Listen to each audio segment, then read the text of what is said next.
سلام. امروز میخوام در مورد رابطه ورزش و ژنتیک باهاتون صحبت کنم و یه سری نکات رو بهتون بگم که خیلی کاربردیه. به طور کلی ورزش و ژنتیک خب رابطه مستقیمی داره، اما یک سری مزخرفات رو باید از ذهنمون بندازیم بیرون. اینکه مربی، متخصص یا هر فردی که شما رو نگاه میکنه و به طور چشمی بهتون میگه وای تو بهترین ژنتیک رو داری، تو ژنتیکت عالیه، هیچ وقت این مزخرفات رو باور نکنید.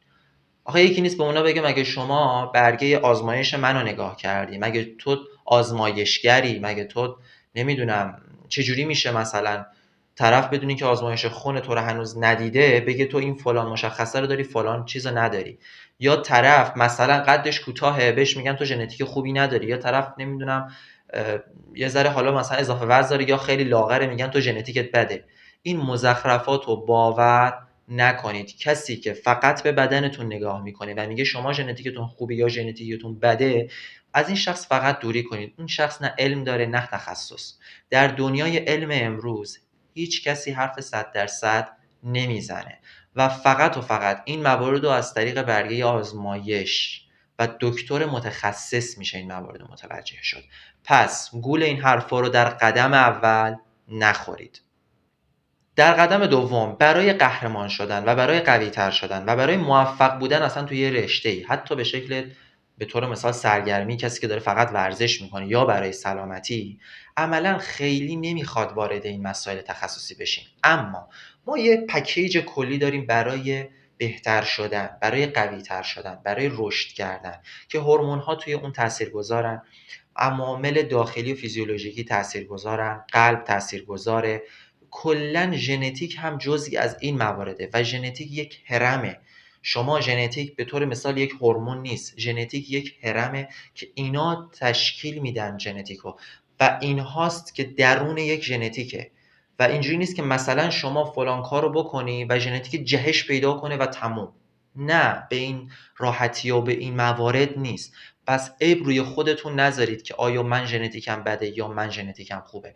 اما یه چیزی که به چشم میشه دید که آیا طرف ژنتیکش به چه شکل هست، به طور مثال که حالا هم ازش خیلی استفاده میکنن که حتی من باز میگم غلطه و باید از برای آزمایش یا حالا به طور متخصص، حالا بشه دکتر متخصص این موارد رو بگه. کسایی که خب پدر مادرشون قد بلندی دارن عملا بچه‌شون هم قد بلند میشه، یا پدر مادری که قد کوتاهی دارن خب بچه‌شون هم قد کوتاه میشه. اینه که حالا میشه یه ذره تخصصی راجبش حالا 100% صحبت کرد، ولی نه غیر در رشته‌ها یا موارد مختلف. ولی به طور کلی خب ژنتیک خوب تاثیرگذاره. چرا؟ چون یک سری موارد زیر مجموعه اینن و وقتی خب ژنتیک قوی باشه، ژنتیک خوب باشه، شما هم متعاقبا کلا تو هر رشته‌ای میرین یه استعداد خوبی نسبت به اون رشته داشته باشین. اما اینم باز برمیگرده به استعداد یابی اون رشته. به طور مثال کسی که داره شمشیربازی کار میکنه، کسی که داره وزنه برداری کار میکنه، کسی که داره تو بدنسازی کار میکنه، یا کسی که مثلا داره توی فوتبال کار میکنه، نسبت به تست های تخصصی که توی اون رشته و مربوط به اون رشته هست رو باید انجام بده و اگر توی اون موفق بود، این فرد موفق و مستعد برای اون رشته و عملا اینم باز برمیگرده به استعدادیابی نه به ژنتیک. پس ژنتیک به این راحتی ها نیست که یک نفر رو منع کنه از یک رشته یا یک نفر رو به یک چیزی به یک فرد اضافه کنه. این بسته داره به اون استعدادیابی، به اون تستا، به اون تستای عملکردی نسبت به اون رشته است که آیا ما متوجه میشیم آیا مستعد اون رشته هستیم یا نه. در رشته بدنسازی یه سری مزخرفات هست و هنوز هم هست. طرف میره دارو میزنه میگه من ژنتیک خیلی خوبی دارم، یا طرف میره نمیدونم فلان چیزو مصرف میکنه میگه من بهترین ژنتیکو دارم و اینا همش مزخرفاته. هیچ کدوم اینا رو باور نکنید. هیچ سند و مدرکی راجع به این موارد نیست که اگر من ژنتیک خوبی دارم و دارو مصرف کنم بدن بهتری هم دارم. ژنتیک خوب و فقط توی نچرالی باید متوجه شد. اگر شخصی توی نچرالی حداقل 5 سال ورزش کرده و به هیچ نتیجه‌ای نرسیده توی رشته بدنسازی، به طور مثال حالا ما پرورش اندامو داریم میگیم، به هیچ مشخصه‌ای نرسیده، خب این شخص ژنتیک خوبی نداره. و بعد شمایی که میری دارو میزنی و میگی مثلا من ژنتیک خوبی دارم یا مربی همچین حرفای مزخرفی رو به تو گفته، تو فکر نکن که ژنتیک خوبی داری. تو هورمون تو جهش دادی، تو ژنتیک تو ببخشید نیومدی ارتقا، تو یه هورمون تو جهش دادی، عضله بهتر در آوردی، یه عضله بزرگتر داری، گردش خون تو بردی بالا، عضله سازی اتفاق افتاده. این ربطی به ژنتیک تو نداره. این چه مزخرفاتی که شما میگی.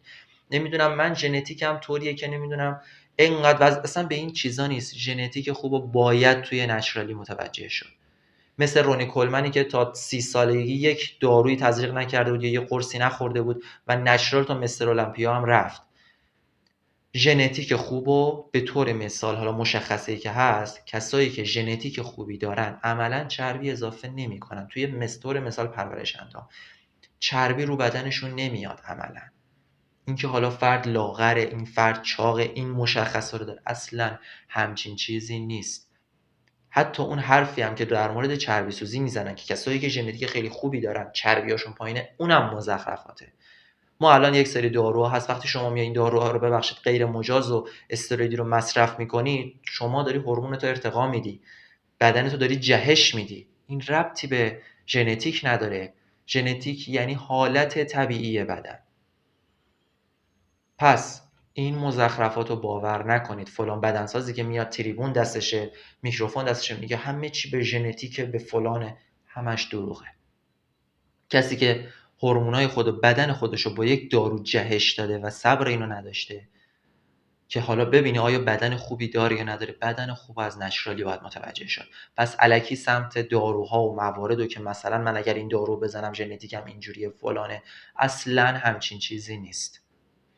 و در آخر توی ژنتیک و توی ورزش ما گفتیم یک سری مواردها هست که ورزشکار رو مستعد میکنه. که یعنی چی؟ شما میری یک سری تست‌ها رو انجام میدی در سنین نوجوانی، نونهالی، جوانی، یک سری تست‌ها رو انجام میدی نسبت به اون رشته، ببینی آیا مستعد اون رشته هستی یا نه. یه سری افراد هستن که پرش خوبی دارن، عملا خوب میپرن. یه سری هستن تو شنا خیلی خوبن. یه سری هستن حالا کلا دوندن، ژنتیکی دونده‌های سرعتی هن. اینو همه برمیگرده به اون استعداد، به اون مستعد بودن اون بدن. و دوستان، هر بدن نسبت به بدن اون فرد دیگری یا همتیمیت یا فرد مقابل یا یک کشور مختلف، نسبت به کدهای ژنتیکی، نسبت به کدهای جغرافیایی، کسی که قطعا داره توی شرق آسیا زندگی میکنه با غرب آسیا زمین تا آسمون فرق میکنه. کسی که تو سردسیر داره زندگی میکنه تا گرمسیر قطعا فرق میکنه. پس اینها رو با هم قاطی نکنین. اینا ربطی به ژنتیک نداره. اینا چیزای دیگه است، اینا موارد دیگه است. پس ذهنتون رو از این موارد بندازید بیرون که من ژنتیک خوبی ندارم، من نمیدونم ژنتیکم خوب نیست، باید فلان چیزو مصرف کنم. اصلا همچین چیزی نیست.